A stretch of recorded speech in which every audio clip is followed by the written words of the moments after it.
Break के बाद आपको एक दफ़ा फिर यहाँ पे खुशामदीद करते हैं। यहाँ पे अब हम पल्प का देख रहे हैं कि पल्प का प्रोसेस क्या होता है। ये हम आपको बताते चलें नाज़रीन कि पाकिस्तान में इससे पहले जो पल्पिंग का सिस्टम था वो मौजूद नहीं था। ये पहला प्लांट है पाकिस्तान का जिसमें पल्पिंग स्टार्ट हुई है। इसलिए हमने कोशिश की कि हम यहाँ पे आपको बताएं भी कि पल्पिंग का सिस्टम कैसे है और इससे फ़ायदा क्या हासिल होगा।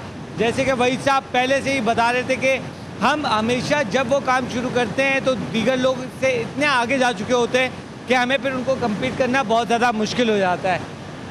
वही साहब मैं आपकी तरफ आऊँगा और आपसे ये पूछना चाहूँगा कि जो पल्प का प्रोसेस है इसमें हम क्योंकि बहुत ज़्यादा डिले आए हैं। दीगर कंट्रीज़ ख़ासतौर पे अगर इंडिया की बात करते हैं तो इंडिया हमसे काफ़ी ज़्यादा इसमें आगे है, जैसे आपने ख़ुद ही बताया। तो आप समझते हैं कि ये फ्यूचर है हमारा अभी भी मौजूद है कि अगर हम इस पर थोड़ी सी और तवज्जो दे दें हुकूमत और इस पर ज़्यादा काम हो पल्प के ऊपर तो हम इससे मज़ीद फ़ायदा उठा सकते हैं? देखें जी, इसमें दो चीज़ें हैं।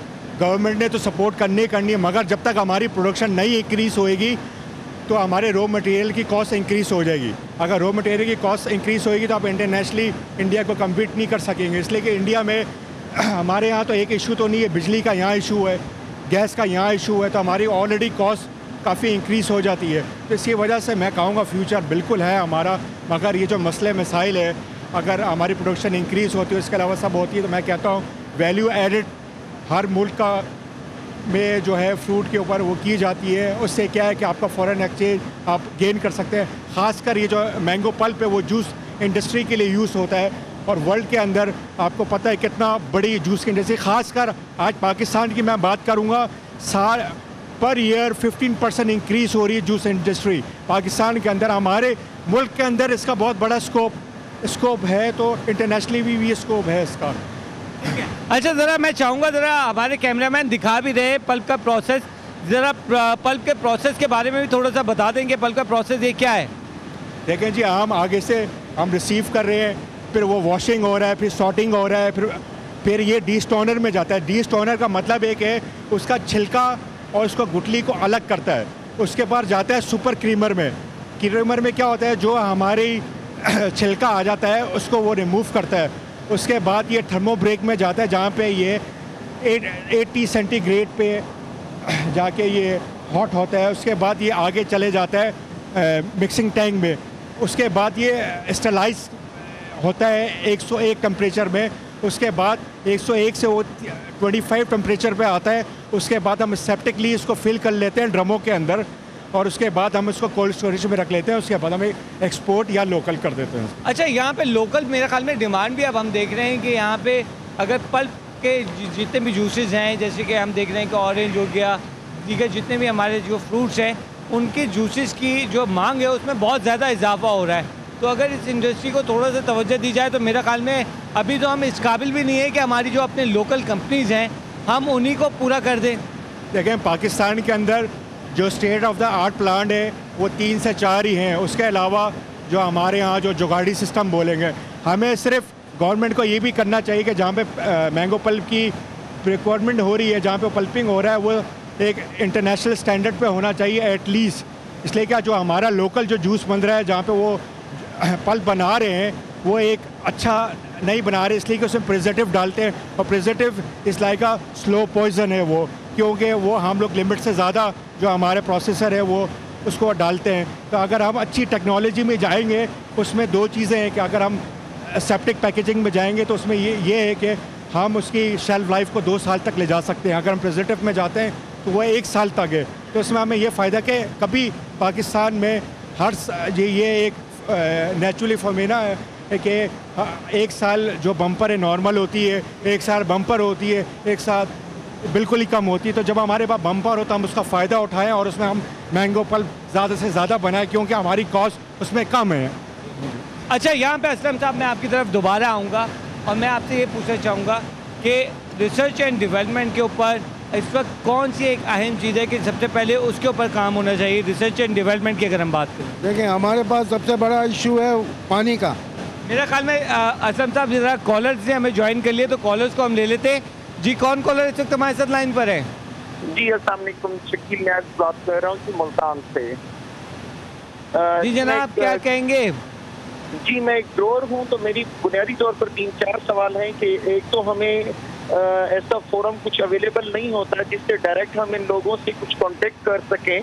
और दूसरी बात ये कि जिन चीज़ों का ये हाईलाइट कर रहे हैं साथ साथ कि हमें उसकी प्रोडक्शन बढ़ानी चाहिए, पर एकड़ उसकी प्रोडक्शन या पर एकड़ उसके जो पौधों की तादाद को डिफरेंट करना चाहिए।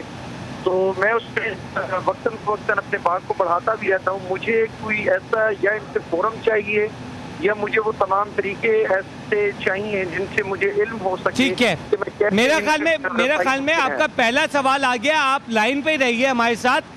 आपका पहला सवाल आ गया। पहले सवाल का जवाब मैं आपका ले लेता हूँ, फिर आपके दूसरे सवालों के भी जवाब ले लेंगे।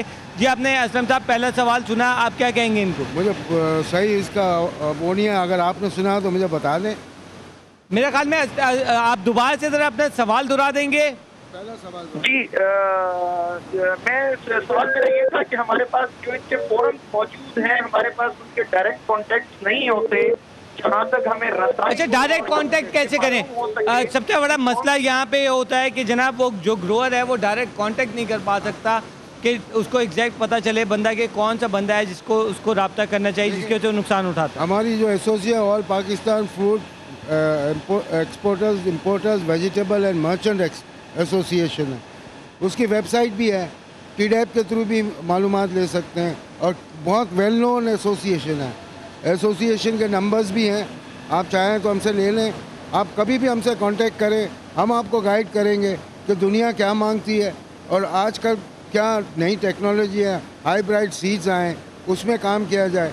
बनस्बत अब हमें हमारे क्लाइमेट और ऑस्ट्रेलियन क्लाइमेट में ज़मीन आसमान का फ़र्क, ठीक। हमारी रिसर्च होनी चाहिए पाकिस्तान में, बट अनफॉर्चुनेटली हम रिसर्च लेते हैं दूसरी कंट्री की। ठीक है, यहाँ कुछ और कॉलर से ले लेते हैं। जी, कौन कॉलर हमारे साथ लाइन पर है इस वक्त? हेलो जी, अस्सलाम वालेकुम। वालेकुम अस्सलाम। क्या हाल है आपके? जी, कौन सा? जी मैं बिल्कुल ठीक ठाक। क्या कहना चाहेंगी? मैं कहना चाहती हूँ कि आपका शो बहुत इन्फॉर्मेटिव है और मेरी मम्मा और मैं और मेरी छोटी सिस्टर साथ बैठ के आपका शो देखते हैं। We love your show. और मुझे आपसे एक क्वेश्चन पूछना था मैंगोज के बारे में। जी बिल्कुल बिल्कुल, इसके ऊपर भी बिल्कुल हम बात करेंगे। बहुत बहुत शुक्रिया आपने हमें कॉल की। हम कोशिश करते हैं कि तमाम प्रोग्राम्स हमारे इसी तरह डिवाइस हों कि उसमें ज़्यादा से ज़्यादा इन्फॉर्मेशन मिले। कुछ सेक्टर्स जिनकी प्रॉब्लम्स हैं उनको भी हम वाज़ेह तौर से यहाँ पे बताएं और कोशिश हमारी यही होती है कि हम ऑन द स्पॉट जाके चीज़ें करें ताकि लोगों को सही मानों में इन्फॉर्मेशन भी पता चले और पता भी चले कि बेसिकली उनके इर्द गिर्द हो क्या रहा है और अगर मसाइल हैं तो वो क्या हैं। लेकिन हम मसाइल के साथ साथ हम हल के ऊपर ज़रूर बात करते हैं। मेरा ख्याल में अब हम हल की तरफ थोड़ा सा चले जाते हैं। हमने मसले मसाइल बहुत सारे देख लिए, ग्रोअर्स के भी अपने मसले हैं। ग्रोअर्स के थोड़े से मसलों को मैं चाहूँगा कि दोबारा से हाईलाइट करूँ। ग्रोअर्स कहते हैं कि जनाब उनको सही कीमत नहीं मिलती है, आपसे सही तौर से रब्ता नहीं हो सकता। तो आपका और उनका रब्ता क्यों नहीं है, ये कम्युनिकेशन गैप क्यों रहता है हमेशा? देखें जी, आपको मैंने पहले भी प्रोग्राम से पहले बताया कि हमारी एसोसिएशन की कोशिश है कि हम ब्रिज बनाएं ग्रोअर और एक्सपोर्टर के लिए। मगर ये जो कह रहे हैं जो प्राइस नहीं मिल रही, मैं ये इस बात को क्लियर करना चाहूँगा कि 2 साल में हमारी 50% इंक्रीज़ हुई है मैंगो में प्राइसेस, ख़ासकर ग्रोअर की तरफ। जो ग्रोअर का मिसाल है 1 करोड़ रुपए का आज बाग बिक रहा, वो 1.5 करोड़ पे चला गया है। तो ये इस बात पे मैं नहीं मानता कि उनको प्राइसें नहीं मिल रही। आज अगर आप देखें, आप भी ऐसा कंज्यूमर देख रहे हैं कि मार्केट में भी मैंगो की प्राइसें इंक्रीज़ हो गई है। तो ये प्राइसें तो मिल रही है, इसलिए कि डिमांड भी इंक्रीज़ हो रही है। तो इस तरह ये नहीं कि हमारी आबादी भी 18 करोड़ की है और इसके अलावा हम सिर्फ 18 करोड़ को नहीं गिनते, हम 6 करोड़ अफगानिस्तान को भी गिनते हैं कि हमारी वहाँ भी एक्सपोर्ट हो रही होती है। अच्छा वहीद साहब, यहाँ पे हमारी जो एक कॉलर थी उनकी आवाज़ ज़रा माजरत के साथ आपकी आवाज़ हमें पूरी तौर से नहीं आई है, लेकिन आपका जो है सवाल हम तक आ चुका है। मैं चाहूँगा उस सवाल का जवाब आपका ले लें। आपका बहुत बहुत शुक्रिया। आप लोग हमारा प्रोग्राम देखते हैं और उसको पसंद भी करते हैं, तो अगर आपकी कोई ख्वाहिश हो हम वो पूरी ना करें तो फिर बेकार होता है। तो जनाब जो हमारी कॉलर थे उनका ये कहना था थोड़ी सी आम के बारे में इंफॉर्मेशन दोबारा दे दें, क्योंकि हमने प्रोग्राम के आगाज़ में तो थोड़ी सी इंफॉर्मेशन दी थी। तो थोड़ा सा प्रोडक्शन कितने इकसाम के हमारे पास आम है और क्या क्या हम कर रहे हैं इस आम के ज़रिए, तो थोड़ा सा बच्ची जो हमारी एक छोटी सी जो कॉलर थी उसको थोड़ी सी इंफॉर्मेशन दे दें। जी ज़रूर, बिल्कुल। ये हमारे मुल्क की जो प्रोडक्शन है 17 लाख है। डिपेंड है कि सीज़न क्या है, कभी कम हो जाती है कभी ज़्यादा हो जाती है। तो हमारी जो 35% जो आम की प्रोडक्शन है वो सिंध में है, वो जो रेस्ट है पंजाब के अंदर है। हमारे पास 150 वैरायटी है पाकिस्तान के अंदर, 150 किस्में आम की हमारे पास। आम की जो 10 जिसमें एक्सपोर्ट होती है, जिसका मैं नाम लूँगा, सिंदड़ी, चौंसा, काला चौंसा, सफ़ेद चौंसा, सुनहरा, फजरी, बैंगन फली, अनवर रिटोल, कैसर, ये हमारी एक्सपोर्ट भी हो रही है ये इसके वैरायटी। हमें उम्मीद है कि आपको जो इन्फॉर्मेशन चाहिए थी हमने आपको दे दी है। बहुत सारी इन्फॉर्मेशन हमने प्रोग्राम के शुरू में भी दी है और साथ साथ देते भी जा रहे हैं। कुछ मजीद कॉलर्स को यहाँ पे शामिल कर लेते हैं। जी, कौन कॉलर हमारे साथ लाइन पर है इस वक्त? जी, मैं इमरान बोल रहा हूँ इस्लामाबाद से। मेरा छोटा सा क्वेश्चन है कि इन्होंने पीछे वो जो जहाँ पे आम आ रहे हैं वहाँ पे अपने जो एम्प्लॉयज़ हैं उनके सर के ऊपर भी वो शापर सा या कपड़ा सा लगाया हुआ है, हाथों के ऊपर ग्लव्स पहने हुए हैं, लेकिन जहाँ से वो गूदा निकल रहा है वहाँ पे इन्होंने कुछ नहीं पहनाया हुआ। क्या ये क्वालिटी है भाई साहब की फैक्ट्री की? ठीक है, मैं बिल्कुल डायरेक्ट सबसे पहले सवाल यही ले लेता हूँ। जनाब, हमारे कॉलर जो इस्लामाबाद से आए उन्होंने कहा कि जनाब जो आपका प्रोसेस है वहाँ पे तो आपने सारे ग्लव्स भी पहनाए हुए हैं, सब चीज़ें किए हुए हैं, लेकिन जब ये गूदे वाली जगह है यहाँ पे आपने इनको ग्लव्स नहीं पहनाए हुए, क्यों वजह है? ये वजह है कि ये वेस्ट है, ये वेस्ट है, यहाँ पल्प को कोई नहीं छू रहा। ये तो आपको ऑडियंस को दिखाने के लिए मैंने इनको बोला कि हाथ से पकड़ के ये बताएं ये गुडली और छिलका अलग हो रहा है, जो पल्प है वो तो सेपरेट जा रहा है, ये हाइजीनिक 100%। ये इस तरह की बात, ये तो वेस्ट जा रही है, मैं आपको नीचे जाके बताऊंगा ये कहाँ जा रहा है। ठीक है, हमें उम्मीद है कि आपको हमारी जो है बात समझ में आ गई होगी कि ये वेस्ट यहाँ से निकल रहा है। वही साहब ने बताया कि ये वेस्ट जो साहब खड़े में ये सिर्फ आपको दिखाना चाह रहे हैं। एक मजीद कॉलर को और ले लेते हैं और उसके बाद हम प्रोग्राम के एंडिंग की तरफ जाएंगे। जी, कौन कॉलर हमारे साथ लाइन पर है?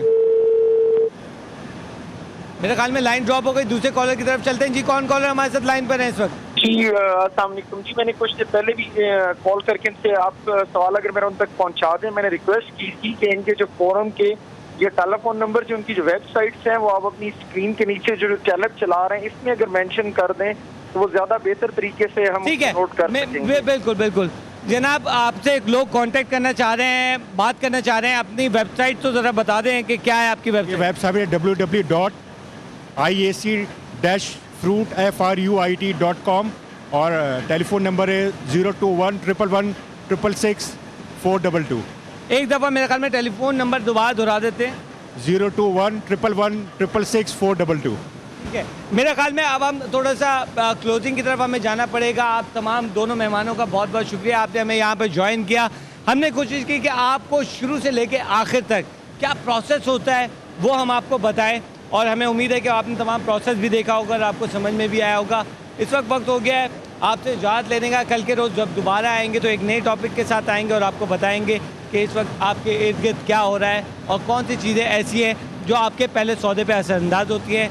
तो फिल वक्त के लिए इतना ही। मज़ीद खबरों और अपडेट्स के लिए देखते रहिए मेरी पहचान CNBC पाकिस्तान।